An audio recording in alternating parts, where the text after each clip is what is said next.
What's up guys, Mike here from Grinding Gears Garage. Getting ready to rebuild our carburetor on our Raptor 250. We're going to pull it apart and rejet it for our big bore. So we're going to show you guys how to remove your carburetor. You can use this as a rebuilding how-to or a jetting how-to pretty much. So first things first, you're going to remove your seat. It's got the little latch under here, pops right off. We took our shroud off the gas tank because we're going to be doing, we're going to be pulling the head off, hopefully to do our valve seals. But then you're going to remove your rear fender. We found it easier, gives us a little bit more room to work with. There's a push tab right here that goes into your frame. Then there's two bolts right here and here. There's a bolt here in the front, and then you have two bolts here and here. There's nothing on this front side here. Ours didn't at least, but there is a bolt hole. The aftermarket pegs we have don't have a bolted area. So then this just pulls right off. And set it aside. It's not being used. And then we're ready to dive in. So first things first, this is your breather that comes from your head up here in the front, right over there. So if we wanted to take that off and look, see if we're getting any oil, that would be where our oil's coming from. It's pretty dry inside of our intake boot, which leads us to believe that it's not coming from there. But you're going to pop that off of there. There's a little finger right here. You're going to push it off to the side, get it out of your way, give you a little bit more working room. So next thing, we're going to pop our airbox tube, the intake tube off. We're actually going to leave our airbox in place because your airbox is part of your rear tray where your battery and electronics are. So we're going to try and keep all that in place so we don't have to move all of it. But we're going to pop our intake boot off, and then we're going to show you guys how to remove your carburetor. All right, we popped our intake tube off. You can see it's off to the side. Yours should normally have a hose clamp on it of some kind. Ours did not, so we're going to fix that. We're going to install one of those when we go to ready to put it back together. First things first, you want to make sure your fuel is in the off selection. Obviously, if it's on, you're going to make one heck of a mess. There is going to be some fuel that leaks out when you take your hose off, obviously. The bowl is full as well on ours. You can drain it out. There's a little drain screw right here. You can drain the fuel out the bottom if you'd wish. It's usually not too much in there. We don't mind. It doesn't make too much of a mess. So you're going to take a pair of needle nose, take this clip off, and since it's cold out, we're going to have a little trouble. This hose usually shrinks in the cold. It can be a little tough to take off. But you're going to pop your fuel hose off. Now, be ready. There is going to be some fuel in this hose as well. Little tip, grab a pair of needle nose, rotate it, just work it back. There we go. Now you can see just a tiny bit of fuel, never hurt anybody. Just grab a rag and soak it up. All right, we're going to move to the other side. We're going to remove our throttle cable. All right, so now we're on the other side of the quad. As you can see, your throttle cable, which is right here, comes into the side of the carb. Just take these three screws out. We're going to remove this plate, and then we're going to remove our throttle cable. All right, so we got our cover off. Don't forget there's a little tiny O-ring in there. You don't want to lose that. Set your three screws aside, and then we're getting ready to loosen up our throttle cable. We're going to take our adjuster nut here, loosen that up, and then we're going to spin this all the way in as far as we can. Hopefully that'll get us some room to take our cable off. All right, we're going to set the camera down and show you guys how to remove this. All right, so to remove your throttle cable, we're going to open ours up all the way. Actually, grab a hold of our cable here. Now we're going to open it up all the way. Oops.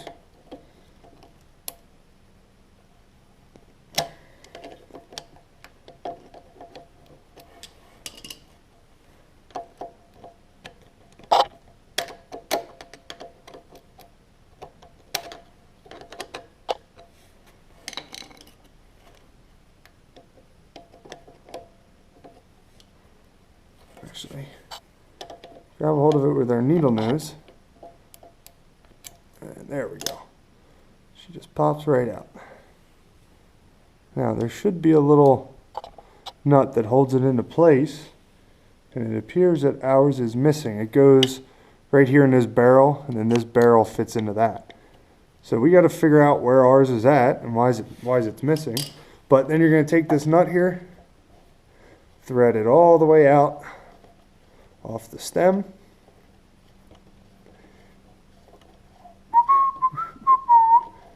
And then your throttle cable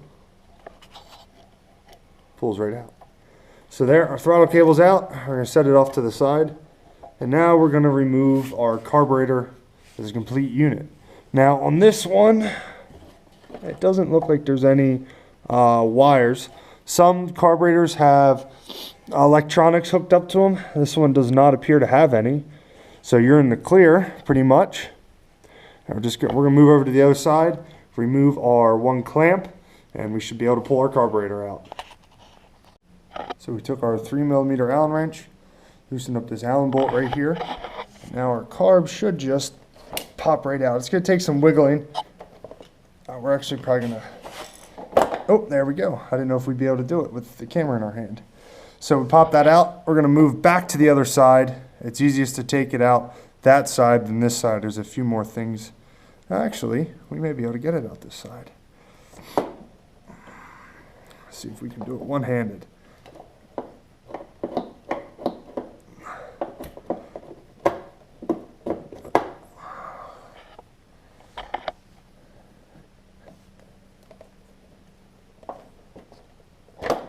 Look at that.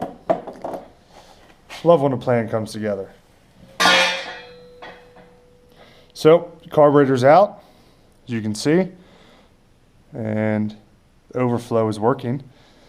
All right, so we're going to move over to our workbench, disassemble, and install the right jets. Okay, so we moved over to our workbench. We have our Raptor 250 Mikuni carb sitting here on our bench. We drained the fuel out of it already into a little cup. And then we have our new jets. We have new pilots and new mains. You're also going to want a gasket kit for it. We're waiting ours to come in the mail yet. Hopefully it'll be here today. But we're going to go over how to change your jets out, which pretty much consists of just taking your fuel bowl off. There's a few other gaskets that you can replace as well that we're going to show you. But we're going to go over jetting. So our Raptor has a 300 big bore in it, and it doesn't really run right. It runs fine on the pilot, but as soon as you get off the pilot jet, which is from 0 throttle to quarter throttle, it breaks up and stalls. So that means our needle jet, the needle in the center, which is right there, that's your needle right there, that goes into your pilot jet. So we're going to size our pilot jet up a little bit bigger so we have better control of our needle, which is from quarter to 3/4. And then we're going to up our main jet, which is from 3/4 to full throttle. Now, the key thing with jetting is you want to start at your biggest and work your way down. So we purchased a 170 main jet, which is just about as big as you can get. I think we're going to start somewhere in the middle with our main jet, just because 170 is probably a little bit too big. We did some research, but we just bought a whole bunch of them. They're about $3 a piece. But we want to get a wide variety so we could tune this the best we could. And then with the pilot, I think we're going to start at a 320, 32.5. These are all Mikuni OEM, not OEM, but Mikuni authentic jets. Now when you start going into different jets, say Dynajet or an FMF jet kit, the numbers don't always match to stock Mikuni numbers. So you may start running into issues. If you start buying them from FMF or Dynajet, a 170 may not actually be a 170 Mikuni numbers, and you may have some issues trying to jet it. So we recommend buying pretty much official Mikuni jets only, or Keenan if you're running a Keenan carb. I would recommend buying them straight from the source. So we're going to take our fuel bowl off. I'll show you guys how to do that, and we're going to pull our jets out. All right, so we got our fuel bowl screws removed. As you can see, ours are pretty beat up. We're actually going to, hopefully our kit comes with new screws. I forgot to check, but if not, we'll run down to the hardware store, get new screws to replace those. If they start getting beat up, they're a real pain in the neck to pull out. So you're going to take your idle adjustment hose, push that off to the side, fuel bowl pops right off. So don't forget there is a little O-ring / gasket around the outside. We got a bunch of crud on ours, so we're going to take it all apart, clean it up. There's a little bit of gunk in the bottom of our fuel bowl, so we're going to clean that out as well. Set that off to the side. Then we move on to the internal workings of our carburetor. So we have our float here, and then we have our needle and seal at the bottom. And we also have our main jet and our pilot jet here off to the side. And one thing you may have to do on yours is this is your air fuel screw. You may have to drill this out on some models. They were blocked off for EPA reasons, but luckily ours is drilled out and turns out. We have ours turned all the way in just for now till we get ready to tune our carburetor. So first things first, we're going to pop off this little cap. Oops. That goes around your main jet. Set that off to the side. Then we're going to grab some wrenches and we're going to pop out our main jet and our idler jet. You can just use a screwdriver, but the pilot jet I should say. But the main we're going to grab a wrench so we don't mess it up. So we popped our pilot jet out, and you can't really see it on the video, but it says 27.5. So it looks like somebody jetted this for some of the work that was done to it, but it's not 100%. It needs to have more fuel. So we're going to bump the main jet actually up 2 sizes. Yeah, we'll go 2 sizes. That gives us our starting point. We can always work backwards. I'd rather have it too rich than too lean. So we're going to pop our 325 in it. So now we're going to grab our stuff and remove our main jet. This one actually says 140 on it. I'm not 100% sure what stock is. I don't remember. But we're going to bump it up to a 175, or 170 I should say. And then we'll get the bike running and work backwards from there. So we popped our main jet out, and this is our holder. I think this is considered the emulsion tube. I'm not 100% with this four-wheeler what that's considered, but we pulled it out, we inspected it, all the holes are free and clear of debris, and this is your needle right there. So we're going to go ahead and screw that back in, and we grabbed our 8mm. We're going to pull the jet out. We just wanted to pull that out, that tube out, to inspect it, make sure all the holes were free and clear. If you're just going to be cleaning, you want to make sure all these holes here, same thing on the low speed pilot jet, make sure they're all clear and free of debris. So we're going to go ahead and we're going to pop just the jet out. Since we have our jet out, we popped this little Phillips screw, which threads in right there. We're going to go ahead and pull our floats off. And most jet kits come with a new needle with a new seat on it. We're going to replace ours as well. We just want to pull everything off, take a look. It looks fairly clean in here, which is good. So next step is we're going to flip the carburetor over. Oops. We're going to pop these 2 screws out, and we're going to pop our cap off and pull the slide out of the center of our carburetor. So as you take your screws out, just remember there is a spring underneath, so don't just go ahead and yank it off of there. You'll have a spring go flying across your shop. So we're going to pull our slide out. There's a little rubber diaphragm, so you want to be very careful, seeing as you don't want to break it. We're going to go ahead and set up and pull our needle out. This needle is not adjustable from factory, so we have a new needle that's adjustable coming, so we can adjust it for our big bore so it runs a little bit better. So we're going to set the camera down and pull our needle out. So we just used a pair of needle nose pliers, pop this little cap off that holds your jet in place.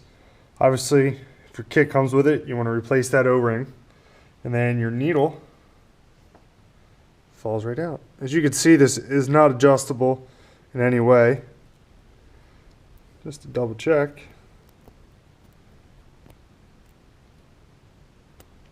Yep, no extra positions. So we're going to go buy a GTR or other jet kit, I believe. We're going to do some research and see what's the best way to make that adjustable. So we've read some things where you can take washers and space it up, but that doesn't give you an accurate adjustment, seeing as washers can be different thicknesses from factory, so it can really mess you up. So now we're going to take our jets that we're going to upgrade to, go ahead and install them, replace the various gaskets that came with our kit, and we're getting ready to reinstall the carburetor. All right, so we got our 170 main jet, the 32.5 pilot jet in. We're going to show you guys how to reassemble the carb with our new needle and seat and all our new gaskets and everything. And we'll get ready to put the carburetor back onto the four-wheeler. We do have to buy another part. It looks like our choke assembly is busted. It doesn't actually stay out on its own, and a bunch of the plastic's cracked. So we're going to see if we can find a donor carb and get some new parts for it. But we're going to get ready to reinstall the carb as it is for now and reinstall it into the bike. Alright, so we're got our rebuild kit in, and what I didn't know is the whole replacement comes with a new pocket assembly for your needle for your float. So we pulled this little Phillips screw out right here out of this hole, and when we pull it out you get a hole. It's like a little strainer basket. Oops, a little fuel filter. So there, we popped it out. You see the O-ring's a little torn. So we're going to put in our new replacement, which actually looks a lot nicer, brass. Put that in, and it comes with a new needle for our float. So we're going to show you guys how to put everything back together. Alright, so when you put your float back together, the needle needs the part of the needle with the little clip there goes over the tang here. Our kit came with a new bolt. Slap that in. So we have our new main, new idler, new needle assembly. We even grabbed a new choke knob, so that's fresh looking now. We have our new gasket.